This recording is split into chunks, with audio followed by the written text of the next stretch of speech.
Melbourne's gardens. For decades, they've been part of our psyche. Gardens, like buildings, reflect a past era. They evoke a feeling of history, and we have a wealth of them here in Victoria. While this week sees a spotlight on the second International Flower and Garden Show, perhaps the most appealing aspect of gardening is that closeness to the earth, our own personal way of working with nature and its moods.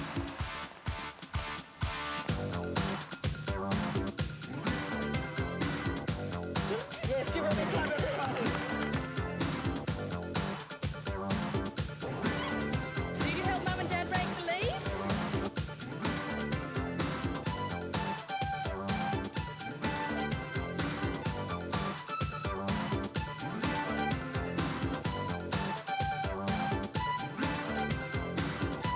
Hello. Last year's Flower and Garden Show really rubber-stamped Victoria's reputation as the garden state. We know it, but the show put us on the map in horticultural circles overseas and gave us a standing that can only grow in stature every year.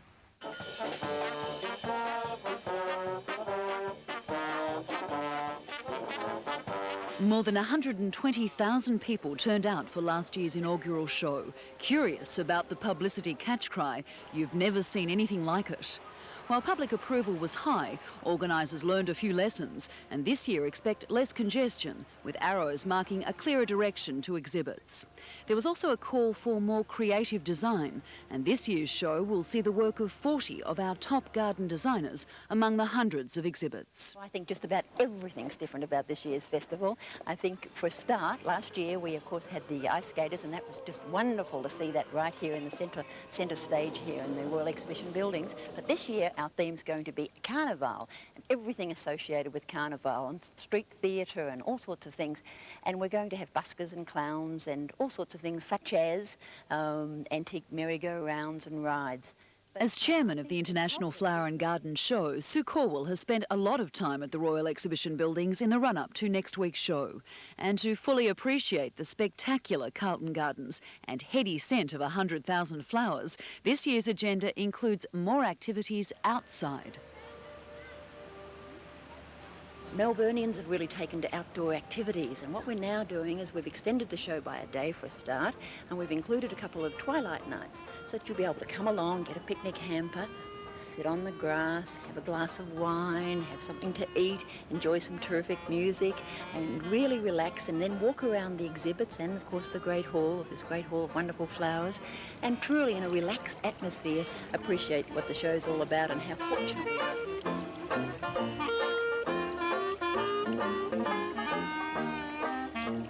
This year's show sees the return of Botanica from the Melbourne International Festival. The extraordinary glass conservatory was the hit of the '94 festival. Its designer Paul Bangay will also be coordinating the Grand Boulevard with masses of flowers and his trademark water design. But it's the Artists' Gallery that will raise a few eyebrows. 18 exotic sculptures displayed along the main concourse, and every garden should have at least one of these. Waiting to take its place at Carlton Gardens this week is this 2-metre wooden handbag, the fashion whim of Melbourne sculptor Georgie Green. The bag comes with matching shoes, but we won't give everything away. And if accessories aren't your bag, a junk metal Chevy made from 44-gallon drums has been parked outside the Austin Hospital, ready for its appearance at the Artists' Gallery. Sculptor David Murray had enough drums left over for this canary yellow ute, which will also be on display. More conservative pieces will be set up along the Central Boulevard and in the exhibition building's sculpture gallery. As part of the 600 floral artworks is the Great Hall's Windows of the World, shopfront facades showing the flora of different countries. Multiculturalism is a strong push, with a traditional Japanese tea garden and an Islamic garden emerging from last year's interest.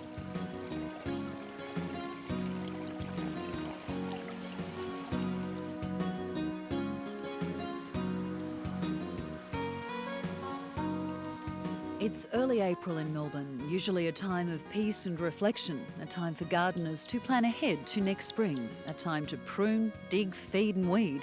After a hot and dry late summer season, the leaves have begun turning early, nature continuing its predictable cycle. But for some garden enthusiasts and those in the business of gardening, it's a time of frantic activity. They're the exhibitors and workers who've been preparing for this year's Melbourne Flower and Garden Show at the Royal Exhibition Building. It's a challenging time as landscape architects and horticultural experts work to develop the most eye-catching display. Sisters Ronnie and Liz Nettleton from Living Exteriors in Fairfield have come up with an extraordinary challenge, a type of hybrid connecting art with gardening. They've been preparing their own interpretation of Manet's classic Impressionist work, Le Déjeuner sur l'herbe, or Lunch on the Grass in its less romantic English form. We'd like people to think about different elements, or to think about designing an exterior space or a garden as such based on something else they like, such as a painting. Ronnie says it's taken them 4 months of concentrated effort to pull it all together. Nothing more challenging than how to recreate the figures in Manet's painting. Convincing models to sit around in various stages of dress or undress for 5 days seemed to have little chance of success. So Our interpretation, if you like, will have large boulders in it rather than human forms. But they're not just any boulders. Ronnie and Liz each put 9 days of solid work into constructing their forms out of recycled cardboard and litres of paint and waterproofing material. Rather than just order in 5 large rocks and have the truck drop them off on the site, we decided to make them ourselves from cardboard, recycled cardboard. Again, so that we'd get some unusual texture and colour and shape.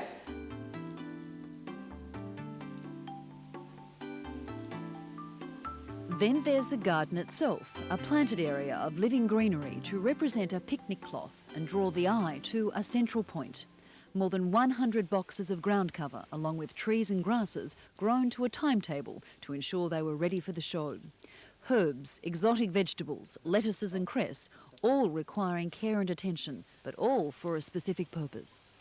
We're really hoping that this prompts people to think about different ideas that can be used in garden design or exterior design, not necessarily just confined to gardens as such.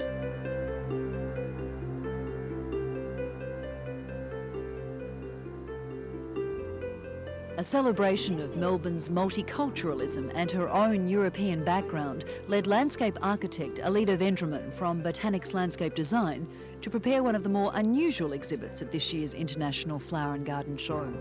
She's designed Il Orto, an Italian food garden inspired by the landscape and climate of the Northern Adriatic. They're remarkably similar to the conditions and lifestyle enjoyed in Melbourne, according to Alida, a shared love for food and plants. The Adriatic shares such a lovely similar climate to Melbourne in terms of what we can grow. It also shares the Melburnian love for entertainment and dining al fresco. The main feature here is a virtual sea of radicchio plants, 1,700 of them in 14 varieties, planted and nurtured by staff and students at the Parkville campus of the Northern Melbourne Institute of TAFE. Alida chose radicchio because of the huge variety of colours and shapes to make her garden stand out. The layout of an orto contains 4 main features or sections, and that is that the vegetables tend to be very formally laid out in geometrical garden beds, not uncommonly in rectangular shapes. And they can be combined with annual flowers such as marigolds and nasturtiums. As for the students, it was a lesson in unusual garden design, an opportunity to use some unusually coloured plants, ones they wouldn't be seeing in a normal grocery shop, ones they could use as part of a floral display. Landscape and gardening teacher Peter Johnson says it broadened their experience. A lot of them have home gardens, and they've probably had them traditionally in lines, perhaps the tomatoes on stakes and lettuces in little rows. And quite often these will be shunted down to the back of the yard behind a fence or hidden away, or perhaps not really done as a layout for something visually interesting. So to consider doing it for a garden display in public areas or even at the front of the house, at the side of a path, I think was something very new to them and quite exciting.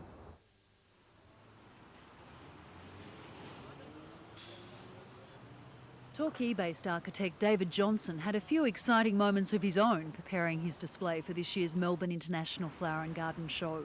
6 months ago, David from Fractal Designs came up with the idea of recreating an ancient harvest king as a celebration of the agricultural time of plenty. The Harvest King as a concept is a pre-Christian mythology related to a sacrifice to the gods for the bounty of the earth, which have been harvested and will be planted for the next coming year. The nature of the flower show was of carnival, and the original carnivals from pre-Christian times were related to the eating of the plenty from the previous harvest. They constructed an 8-metre high frame of light steel to which the tea tree brush shape of the king was to be attached. Then it was up to David and mate Tony Smith to erect their giant structure around a light pole in the Carlton Gardens. While the frame would have been made from timber in ancient times, David and Tony stuck to original and somewhat temperamental methods of assembly using a rudimentary homemade crane. But David insists it was worth it. Well, I'm an architect, and it's very difficult to be whimsical with built works, and this is an opportunity to be whimsical and have a folly and essentially have an idea, produce it, and it doesn't have to be permanent. You can pull it down and do something else with it afterwards. It's quite interesting to produce pieces that only are up for a short time.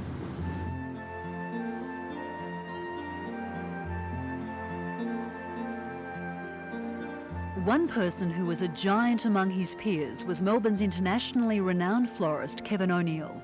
Sadly, Kevin died in January after a 7-month struggle with lymph cancer, but he left behind a reputation for inventiveness, daring and generosity unmatched in the floral industry. The O'Neill magic wove its spell at countless high society weddings and major state and corporate events. With his innovative approach, there were no limits to what he would do to make sure the look of his creations was just right, that it was something new and different.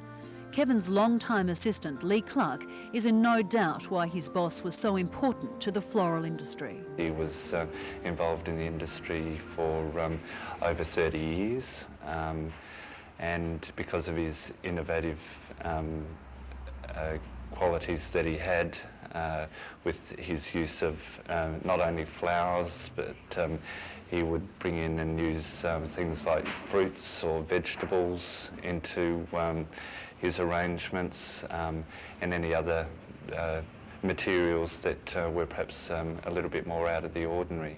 Kevin's work continues from his shop in Toorak Road, South Yarra, where the dedicated staff he trained in such a long time in the business continue to strive for that O'Neill look. As a tribute to their mentor, they prepared a series of special displays for the Melbourne International Flower and Garden Show, recreating some of Kevin O'Neill's greatest triumphs.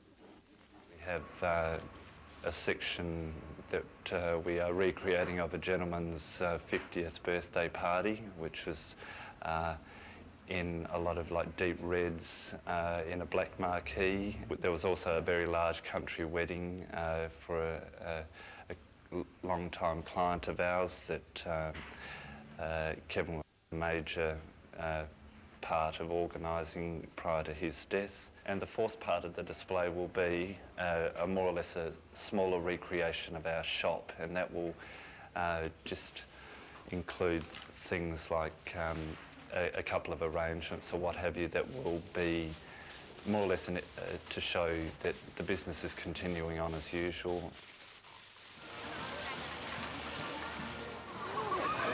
Do you know why your name's Fairy Sunshine? No? What does it say? We need to say the magic word scallywag. You ready on the count of 3? 1, 2, 3. Scallywag! Open your hand up. Give her a really big clap, everybody. The decision to hold the Flower and Garden Show in April flies in the face of many gardeners and horticulturalists who claim spring is the best time for gardens and plants. But the government has other ideas. In Victoria, the government strategy, in line with Tourism Victoria, is to have a major international hallmark event every month of the year. And there are so many other events on now, virtually for every other month. We didn't have another month but April, so that's really the reason. It's about bringing tourists here and really capitalising on Melbourne as a tourist destination.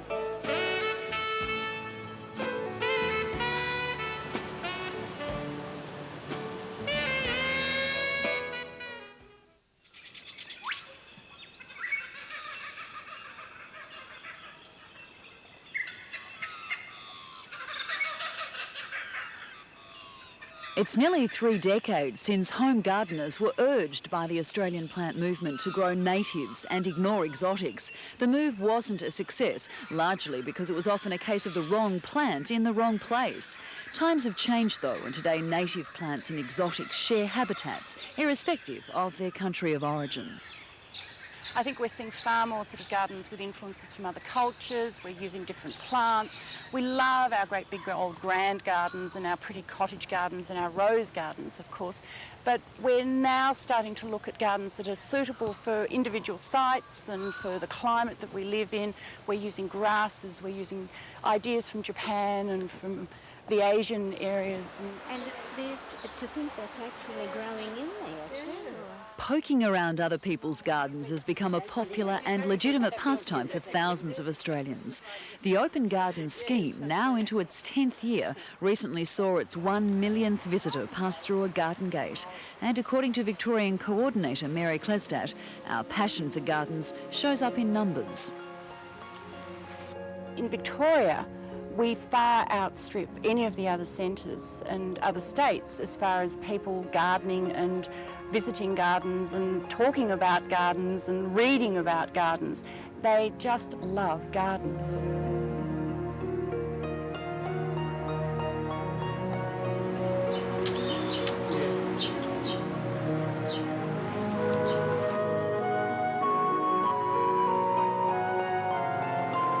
It said in the paper it was time consuming. I don't know, that's the word.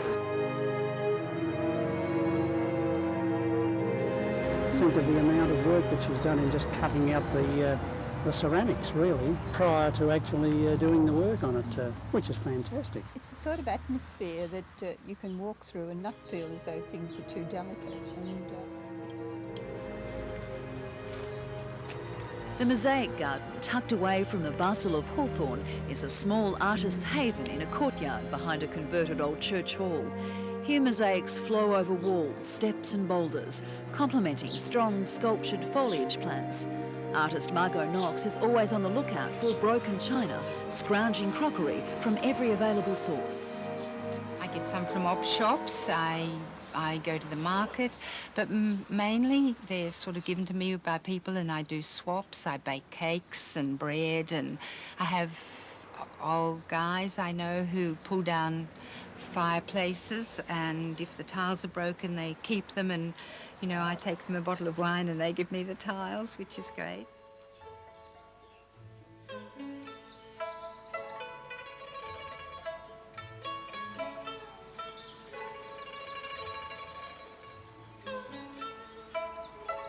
It's a place where I sometimes sit down quietly and meditate, and it takes a lot of the pressures of the world away from me. It relaxes my mind.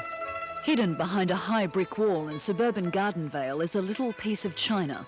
Weathered rocks, pools and foliage plants sculpted into a miniature landscape. It's the first time a Chinese garden has been included in the Open Garden scheme, and the area will be restricted to just a few people at a time.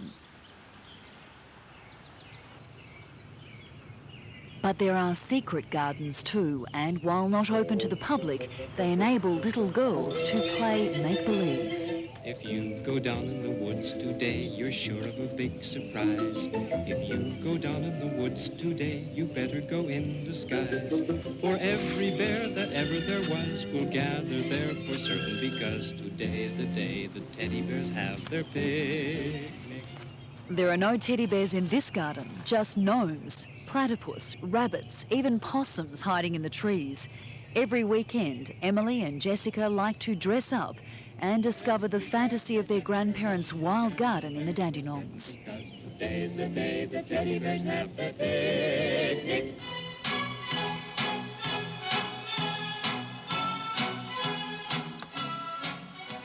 Well, the music is actually for the roses. We turn it on, especially in the mornings.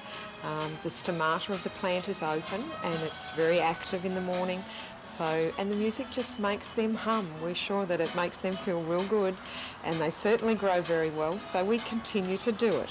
British scientists say cuddle your plants and they'll love you back. But while Diana Sargent doesn't go that far, she'll tell you a few light classics in the morning go a long way to producing the perfect rose. And after a hot summer, her Silky Gardens Rose nursery at Kilmore is testament to that rationale.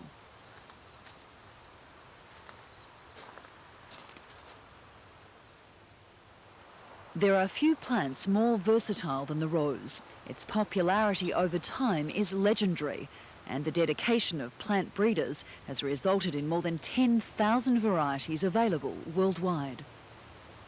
Traditionally, we're led to believe that China was the birthplace of the roses, and from there they went, you know, in the tea trading days, went across to Europe, and from Europe across to England, and now you could say that France and England are the rose capitals of the world. Roses are not indigenous to anywhere in the southern hemisphere. They've all been brought here.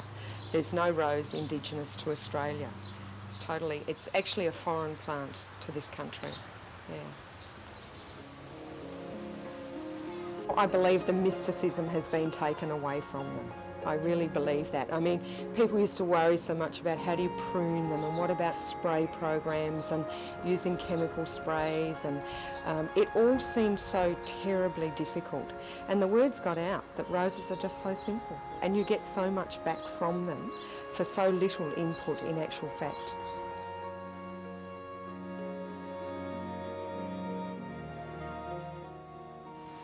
With the revival of inner city suburbs in the past 2 decades, the emphasis now is on the smaller, more compact gardens.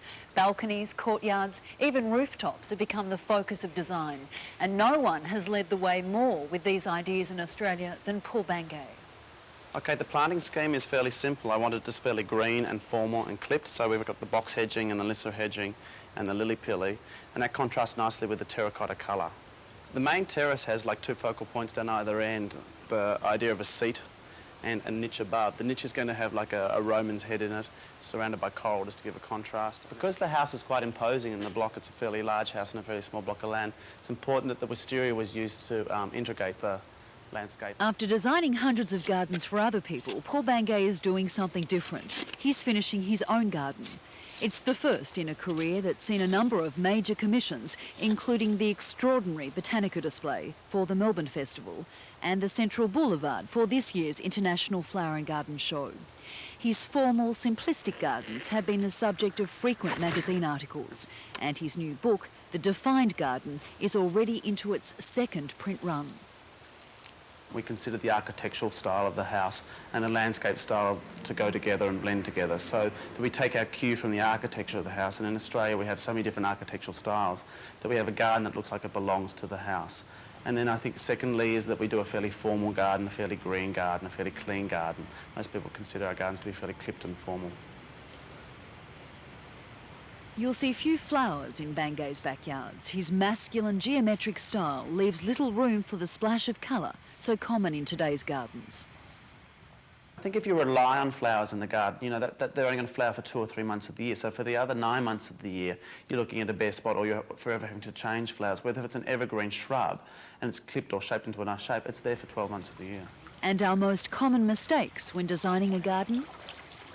I think maybe people look through magazines or books and they'd like something and not consider whether it's actually right for their site. And I think look, they say, well, I love that flower, I love that aspect of the design, and plonk it in their garden when it's completely wrong. Or the other thing is they might go to their local nursery and see a plant that they absolutely love. It's totally wrong for their site, but they love it and they bring it back and put it in. I think they've got to consider the way they're going to use the garden. I think you know, how they're going to use it. Have they got children? Have they got dogs? Do they want to eat outside? Do they want it terraced? Do they want it lawned? I think if the garden looks like it can be well used and it suits the lifestyle of those people, that's one of the most important things. Well, Paul, you've designed more than 1,000 gardens for other people.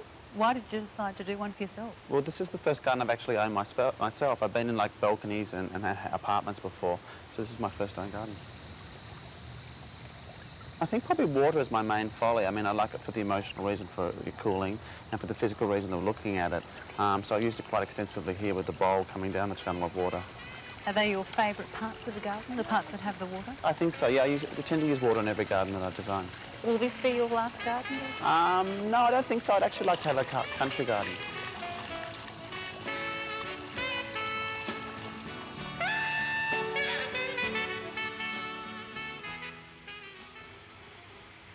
Well, I think they got a bad name when the little painted gnomes started to peel and people just didn't want to keep painting the things.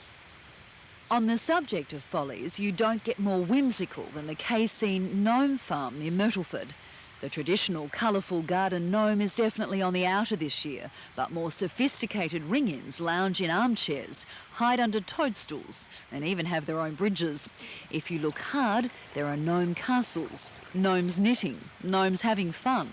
But Cassine Products does stretch its sights beyond the world of gnomes.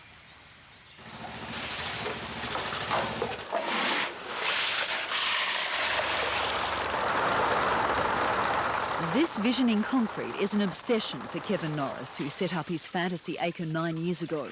These days, he finds it hard to keep up with demand. Already business is up 25% on last year, and the ideas keep coming. Sometimes we sit around and we talk, or you could pick up a piece of wood, or you go somewhere and you see something and it just sort of sparks your imagination off. Or someone says something like they want maybe a stepping stone that's a little bit bigger than the average you're making, because it's not a good foot size, so you make a bit bigger, or just... Yeah, plus we flick through a lot of magazines, or even watching the TV you might see something, might give you a bit of inspiration. Because in the movies, like you look at a movie and there's always statues or something in the back of a movie that you might not see, but we do. We see it. But with the factory churning out close to 100 pieces a day, there are bound to be some disasters. Well, I reckon the worst mistake I've ever made, I tried to make a platypus about that long out of clay. I think it was the first time I'd played around with clay. And we ended up calling it a platydog, because it looked more like a mechanical dog than a bloody platypus. And our pig. Oh, yeah, and that pig over there. Our wombat. Yeah.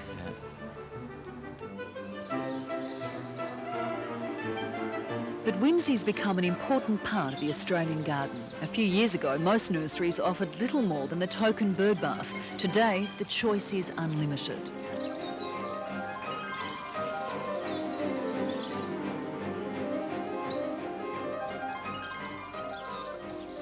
Some of the most eccentric pieces in Melbourne gardens are made by sculptor Rudi Yass, whose work can be seen at this year's International Flower and Garden Show.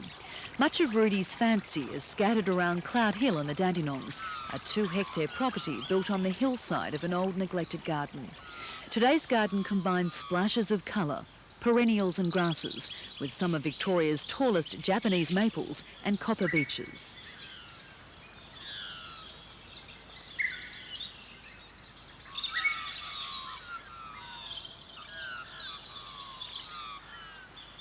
The greatest challenge is simply to learn how to grow the plants, to know just when we should be dividing, when we should be planting, how best to cut back, just learning how the plants themselves behave in these conditions. We do a certain amount of watering, and most years not very much. This year quite a lot. There's a traditional saying that it takes 8 years to make a garden, and Jeremy Francis is halfway there. A former farmer in the West, Jeremy's love of gardening finally prompted him to pack up the family and all the plants he'd collected on trips to England and head east across the Nullarbor. At the garden that we had made on the farm over several years was in a place that no one could see, that we couldn't share it with the people. This area is more suited to growing the perennials than anywhere else in Australia. This particular property always had exotic trees all over it, and the trees were growing in a fairly formal way, so it was a simple thing to fit a garden into it, an English-style garden. I wouldn't do it in a eucalypt forest. If you believe the old proverb, there are fairies at the bottom of every garden, you'll certainly find them at the bottom of Cloud Hill. Bordering Jeremy's garden is an enchanted place, Kajoma, built on the site of the Dandenong's first nursery back in 1917. It's a private garden now, but visitors can walk through the ancient trees and cool glades, traces of another era. The Dandenongs are famous for their wonderful rhododendrons, and these are among the oldest in Victoria, probably planted more than 60 years ago. In spring they still flower at the top of the plant, but down here it's a dark, rather forbidding tangle of twisted, forgotten trunks.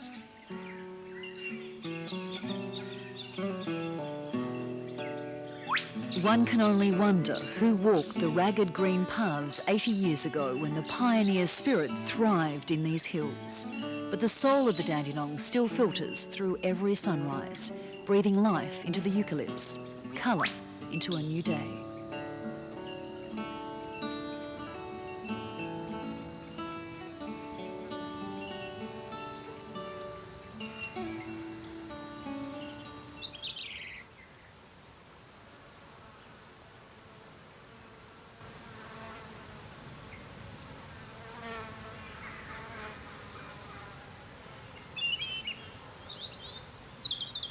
It's time for the lavender harvest at Dalesford, those 6 weeks of the year when pickers take to the purple haze of Lavandula Farm with traditional hand sickles, a smother of insect spray and a hardy sun hat.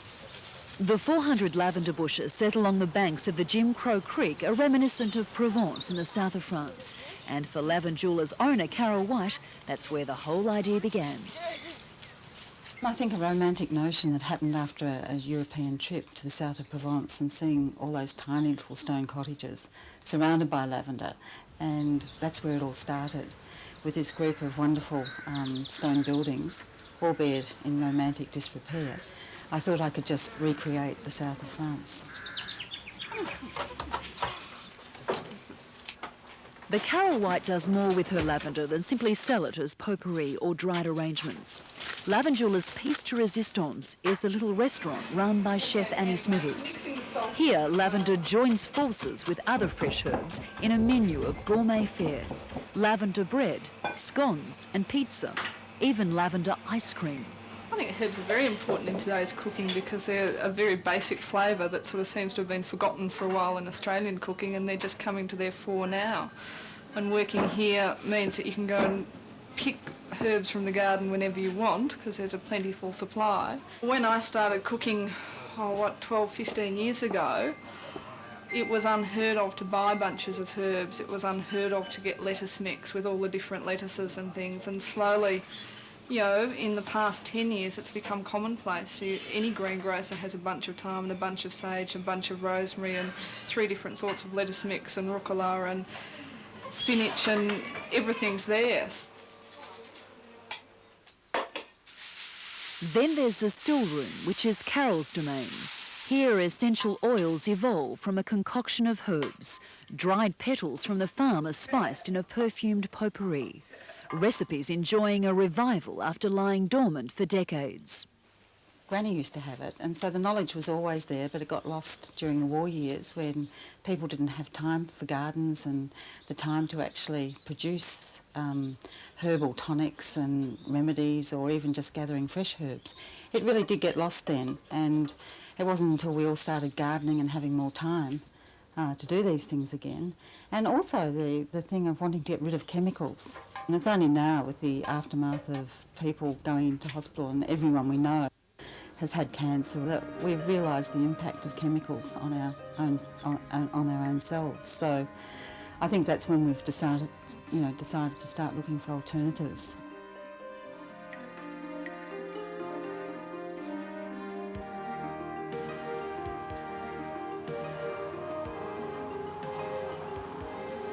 But if herbs are back in flavour, then parsley, sage, rosemary and thyme grown under the hydroponic system are breaking all barriers in the marketplace.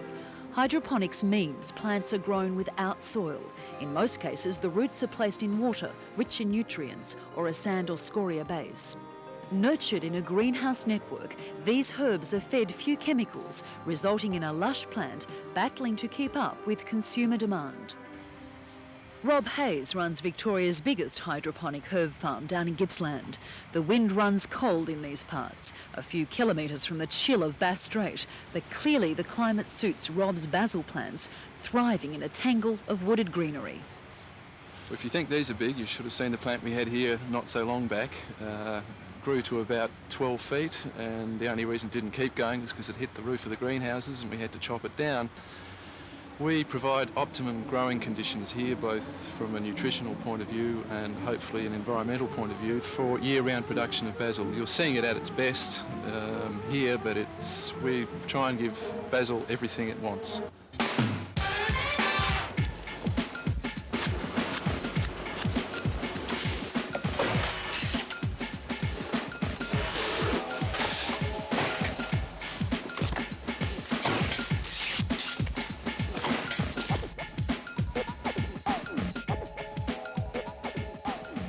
One of the most popular hydroponic newcomers is the humble lettuce. These days one seldom buys simply a lettuce. There's a choice of salad mix, the red velvet, a coral green or a red and green oak. Then there's the baby cos, butterhead lettuce, endive, rocket and so on. Gone are the days when serving a salad meant 2 floppy lettuce leaves and slices of tomato.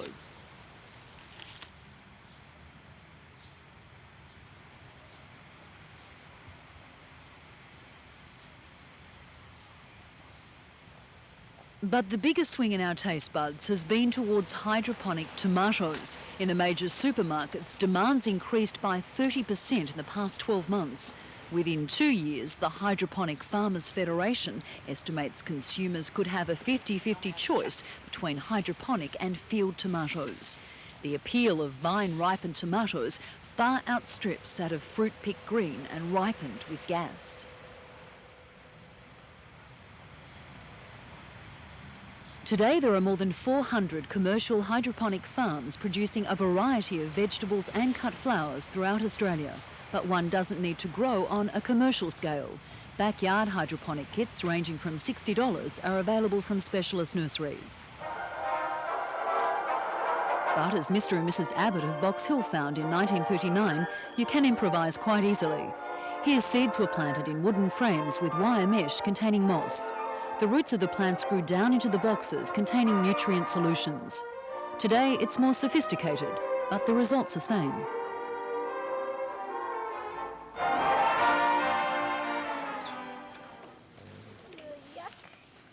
I feel very slimy. When you're at home and you start to throw out the rubbish, what sort of things do you think these worms will eat? Paper. If you don't want materials. And what about the veggie scraps and things like that? Yeah, veggie scraps, banana peels. Yeah, they'll eat all that, won't they? Mm. And who knows what they turn it into when they eat it? Their poo. Mulch. Yeah, and what's that called? What's that called, though?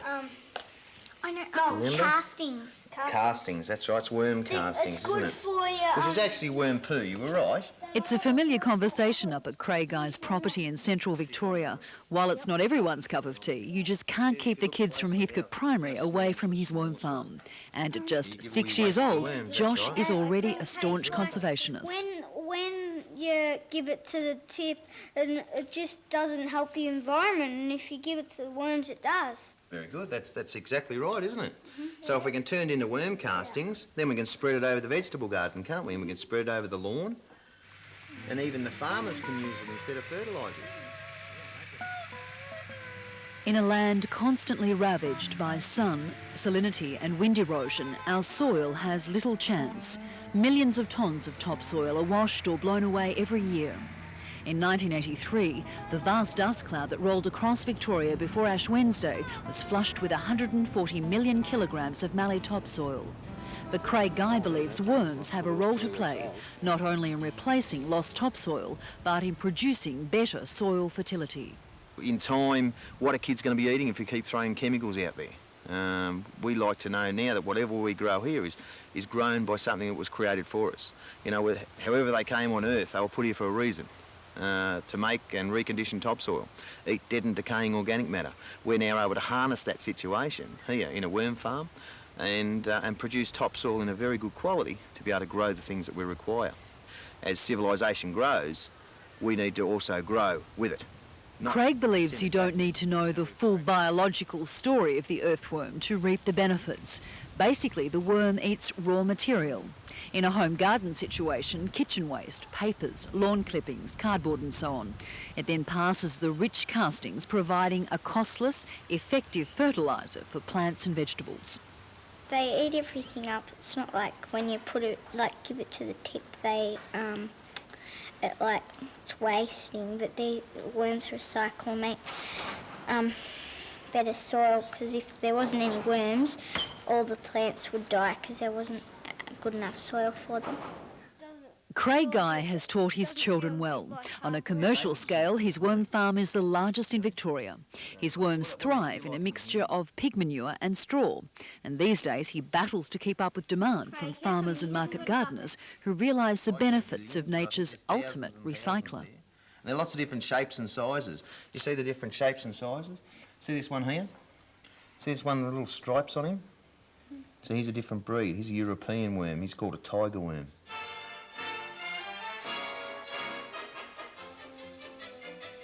But worm farming isn't a new concept.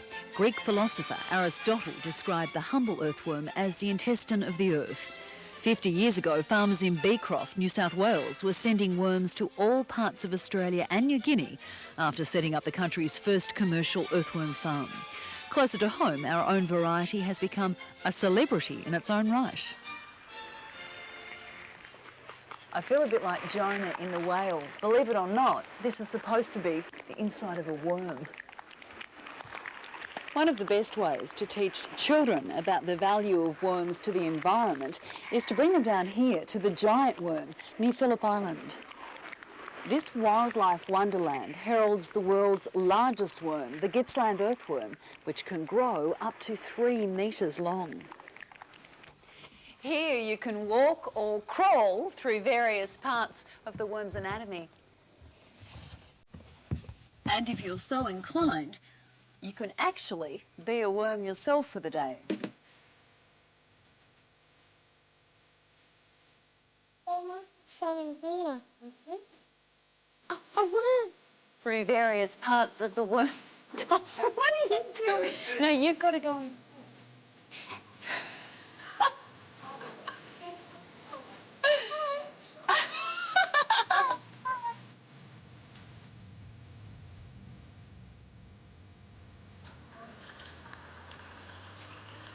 But worms haven't cornered the market on improving our soil. Down at Werribee Zoo, the rhinos are doing their bit for the environment too. The fibrous nature of rhino manure is ideal for compost. The waste is collected and left to rot down for several months. Constant aerating results in the rich fertiliser, which is bagged under the now famous Zoo Poo label. The chemical-free fertiliser sells for $3 a bag and has contributed to many a lush garden as well as the upkeep of Werribee's animals. Over at Royal Park, it's the elephants which donate their services to the well-being of Melbourne Zoo's plants and flower beds. With more than 500 cubic metres of waste material to contend with annually, the zoo's recycling program has now replaced an expensive contract removal system.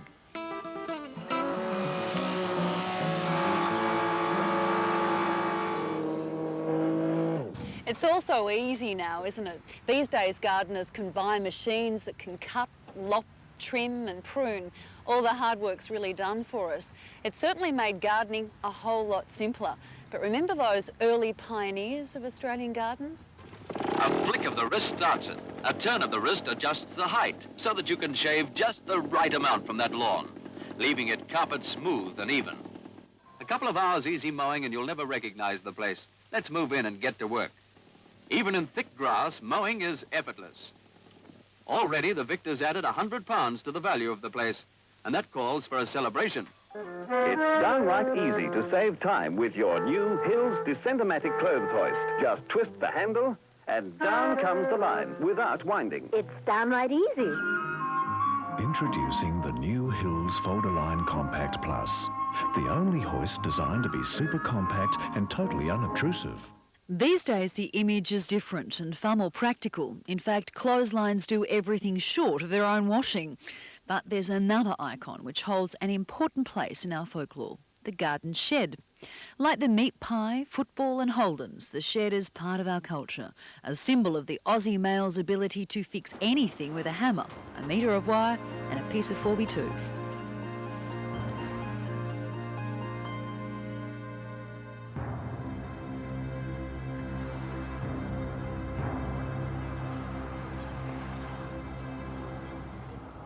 Most of us are familiar with Jeff's Shed, Melbourne's striking exhibition centre down here at Southbank. The Premier's love of gardening is well documented, so we thought we'd just check out the real Jeff's Shed. Well, Mr. Kennett, this is your shed. It's not the shed we usually associate you with. No, probably not, because I don't often have you in my own home, but this is a very practical shed. As you can see, it looks after my 2 Great Danes on the right and gives them a very luxurious apartment. But this shed itself has 3 fundamental purposes. One is it reports work in progress. Now, as you can imagine, I don't get as much time to do stuff around the house as I'd like, so invariably I'm always doing something but never completing it. And the worst task for me, the worst task around a house is flower wire screens. And with two big dogs, they are invariably up on the veranda, putting their foot through.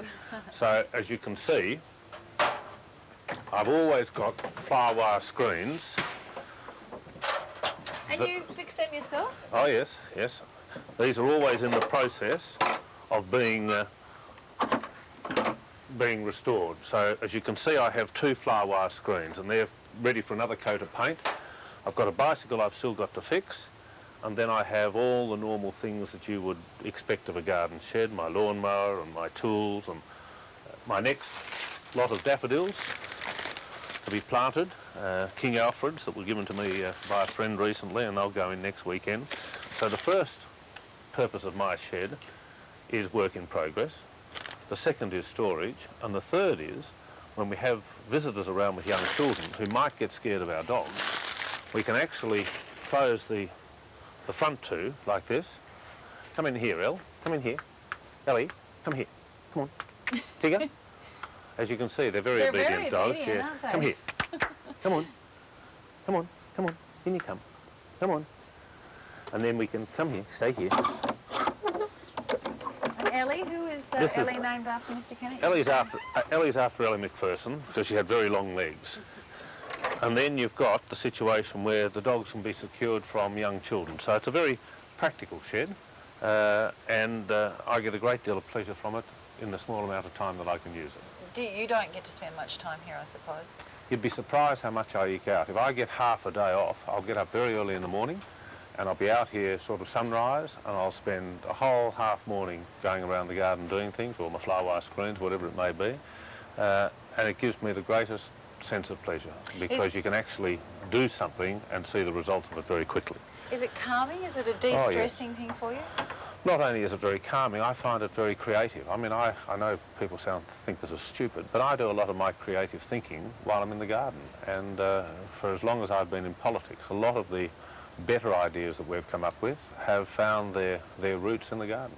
Felicity like gardening too? Yes, she loves it. She loves telling me what to do. She doesn't get out there and do much of it herself. Do you have a favourite plant? Well, this used to be it. This was a strawberry bush, South African strawberry bush, but it has slowly died, and it was a huge, magnificent tree. You can see in there the stump of it, but this bough has just now died, and this one has gone. So I've taken some seeds, and I'll plant another one. And down the other side of the house, we have a huge number of camellias, which are very old and large, and it's just a lovely house because you can walk right around it and be very relaxed. And it's home away from home, home away from journos, and home outside of politics, which is good. For some people, gardening holds absolutely no interest at all. There's simply not enough time, or the house is too small, and not everyone likes getting their hands dirty. So for you, there is an alternative. This. Remember the Skinny Milk commercial? The one where Tarzan swings through the lush green treetops fortified by low-fat jungle juice? Well, the commercial wasn't filmed in the Amazon or even the wilds of Africa. Tarzan's jungle, in fact, grew here, in a tin shed in Collingwood. That's the remainder of the Skinny Milk commercial. Although it took us 4 days to make, it's left in a pile here for next time round. Jeff Giles and George Sparks are greenies with a difference. Their company, Design Inscape, grows to order, supplying artificial plants, trees and flowers for film sets, commercials, offices, hotels and shopping centres. And so realistic are the polyester arrangements, even the experts are fooled.